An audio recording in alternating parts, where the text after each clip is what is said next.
For black men who had never seen snow, pushed their nearly broken bobsled. All the other competitors were stunned, because they came from Jamaica, a country swept by heat waves. That day, an athletics trial was being held. The man was full of confidence, but unexpectedly, a nearby competitor fell to the ground and tripped the man. He begged the Olympic Committee for another chance, but was rejected. The man had a brilliant idea. If he couldn't participate in the Summer Olympics, he would join the Winter Olympics. But problems kept coming. The whole of Jamaica did not even have an ice, so the coach asked someone to build a bobsled. They began training on a hillside, without ice. The coach thoughtfully installed wheels on it, and they began their training this way. The first time they fell all over the place. The second time they rolled and crawled. Although every time was a crash training session, they never thought of giving up. To train their cold endurance, the coach took turns locking them in a freezer at -25 degrees, and so the four trained for a full 46 days. They raised enough funds, and set off for the Olympic journey to Canada.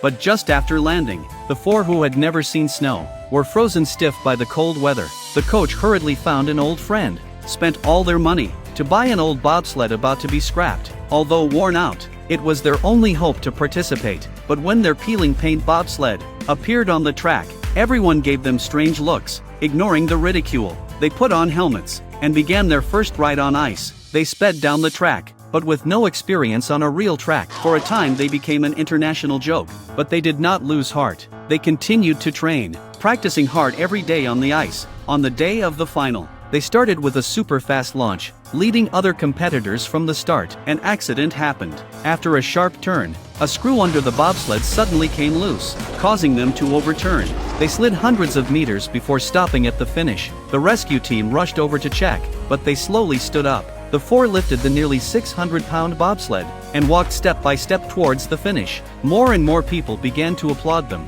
They crossed the finish this way. Although they lost the race, they won everyone's respect. Do you admire these people? Please comment.